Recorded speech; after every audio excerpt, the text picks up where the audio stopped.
grade and the recognitions. Support.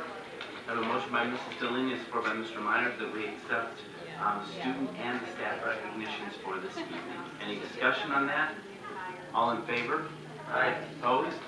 That passes 5-0. Next item, please. 1.07, approval of minutes. Motion. Support. Motion by Mr. Myers, support by Mr. Miller, that we approve the minutes from the meeting of August 8th and September 26th. Any discussion on that? All in favor? Aye. Opposed? That passes 5-0. Next item, please. 1.08, paying the current bills. Motion. Support. I have a motion by Mrs. Delaney, support by Mr. Myers, that we pay the bills. Any discussion on that? All in favor? Aye. Aye. Opposed? Passes 5-0. Next item. Item .109, paying the current bills and holds. There are none. Next item, please. 1.10, approval request. Motion. Support. I have a motion by Mrs. Delaney and a support by Mr. Myers that we approve the requisitions as printed. Is there any discussion on the requisitions?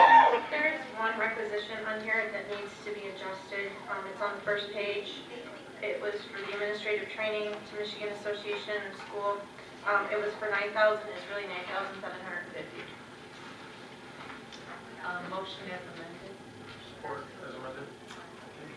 I have a motion by Mrs. Delaney and a support by Mr. Myers that we approve the requisitions with the amendment on page number 1. Any discussion on that? All in favor? Aye. Opposed? Passes 5-0. Thank you for pointing that out to us tonight. Next item.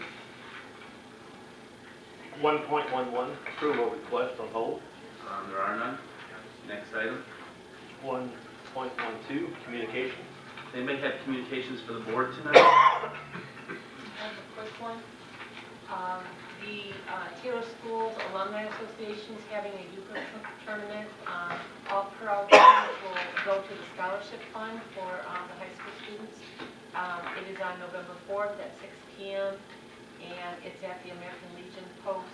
It's $20 per person, and there's no tickets at the door. There are 2 phone numbers at the bottom, or you can go to tayloralumni.org and purchase tickets ahead of time. You have copies of that, Mrs. Delaney? Anyone else have communications? I just got one.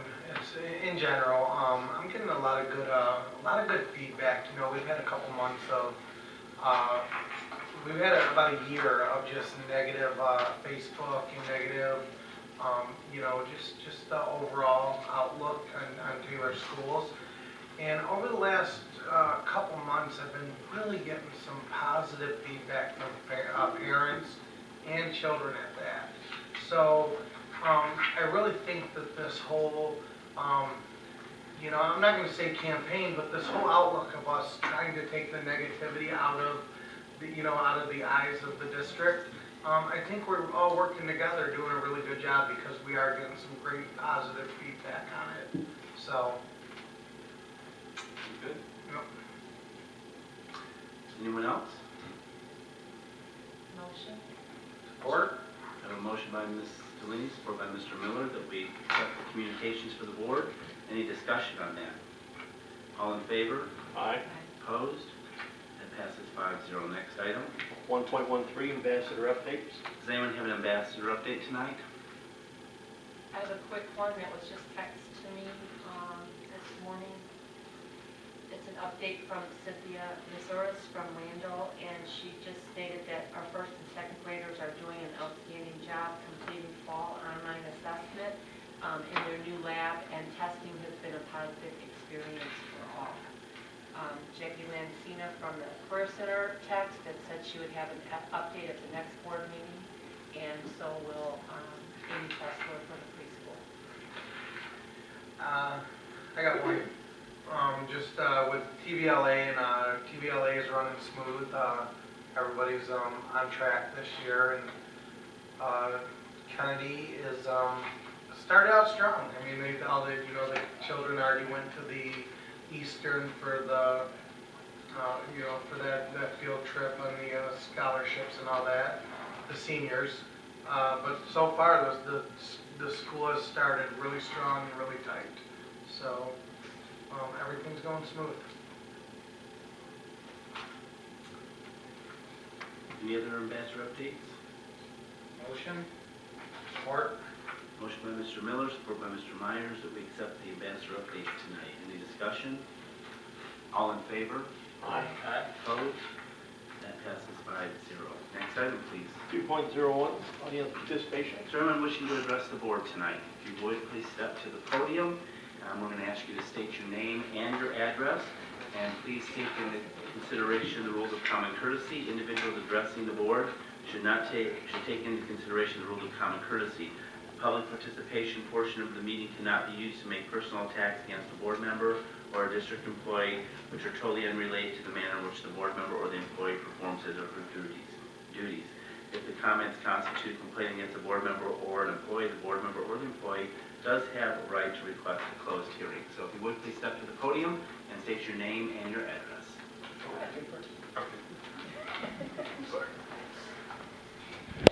Hello there. I'm a little nervous, being my first time having to come to one of these meetings, but I will try to get through it. My name's Jeffrey Sarder. My address is 23525 Fillmore Street, of course, Taylor, Michigan. I want to thank you for letting me address this body, and it's not going to be as nice as the previous parts. It's kind of more of a dark type of complaint that I have. My son played football for your Taylor Truman up until this year. Last year, in the middle of the year, I moved into another school. Just to give you a little brief history, I've been the dad for the cheerleaders for the last 3 years. I've fed 24 to 26 cheerleaders every game, 9 games a year for the last 3 years. Last year I also provided 24 pair of their socks that they needed. For the football program, I donated and financially bought 16 pair of lineman gloves for the varsity team. One kid did not even have a pair of cleats, so I went and bought that kid a pair of cleats. I also fed the team and had a team dinner where I fed 50 players and coaches. And assorted days, I brought Gatorade and everything. I'm a disabled veteran, so it's not like I'm wealthy or anything like that. But since moving my son to another school district, in school I've had nothing but vindictive problems from the school, not really the school, but mainly the coach. And I continue to go to the games because I promised the kids and I promised the cheerleaders, even if my son didn't go there, I was going to still support him, because many of the kids that are still on the team, I coached in the youth leagues. So, and there's one of the kids that he doesn't have a mom. She died of breast cancer a couple years ago, and Dad doesn't come to the games at all. So he doesn't have anybody really to support him. And I missed a game this year, and I got a text from him, and he says, "Where were you? I looked to the crowd for you, and I didn't see you." And I mean, I read it, and at 54 years old, it brought like tears to my eyes, because he was counting on me to be there. I received Friday a letter from Mrs. Scope and Lauren. I will give you a copy, but I'll read it to you. It says, "Dear Mr. Sarder, it is brought to our attention that you have had multiple incidents with our football coaching staff at Truman at both home and away games. These kinds of incidents are not acceptable, nor will they be tolerated. As of today and the rest of the 2016 football season, you are no longer permitted to attend any Truman High School football games, including JV, varsity, home, or away. Thank you for cooperation in this matter. In the event that you are seen at these football games and sporting events, A complaint will be filed with the Taylor Police Department for trespassing and/or disruption of a school event. Please feel free to call if you have any further questions. Upon receiving that, I drove immediately to the school. I put in a call to your athletic director, but he's got quite a gig going because the last 3 years I've had dealings with him where he's never in the office and never returns a phone call. But the day that they found out that my son took the transcripts to go to another school, I received umpteen calls from the coach and him telling him what I was doing was illegal. So I went to the school and I talked to Mrs. Scope and I asked her, well, what's going on? I said, you're not allowed to come to any more of the games. The coaches feel anxiety and this, and it's a problem, and you're saying obscenities or whatever. I says, what do you mean I'm saying obscenities? I've never once in 3 years. You can go to Councilman Woolley. His daughter is one of the cheerleaders that I fed. He's been, I've never said a word.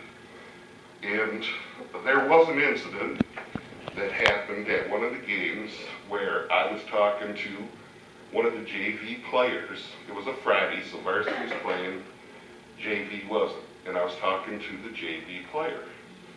And the coaches were yelling at him from the field, get over here, get over here, get over here. And he's looking at him like, what are you doing, you know? Get over here, don't be talking to those losers. Well, I'm standing there, me and my son. Now, mind you, this is in front of the whole football team. This is in front of all the parents of the cheerleaders and everything. He's calling me and my son a loser. So I did say, I'm a loser. Maybe you should look at the scoreboard. And that's all I said. Meanwhile, the coach came through the crowd like he was going to physically assault me and had to be restrained by the other coaches. I'm standing there with 2 bags full of food. That was the only incident that has ever happened. There was nothing after that.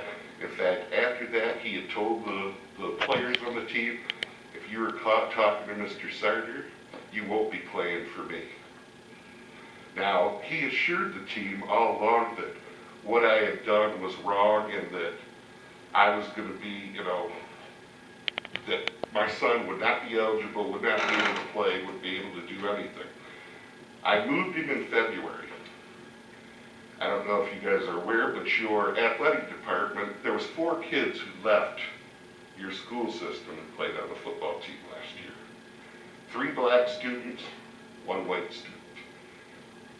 They filed a complaint against the 3 black students who left. All 3 black students went to a school 20 miles away, my son being one of them. But they didn't file a complaint against the white student who left. The white student left Truman and went to Wyandotte, which the MHAJ found very peculiar, saying that that would be a team that they'd be playing at least once, maybe twice, with playoff implications. Usually that's why the complaint is made, because it'll be a student that you'd be playing.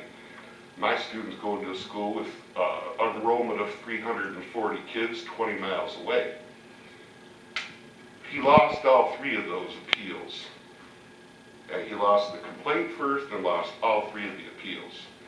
Now, even the appeals, if you read in the reading, they were like, if this was illegal and what he did was illegal, why didn't you file the claim in February instead of waiting until 3 days before their first game in August?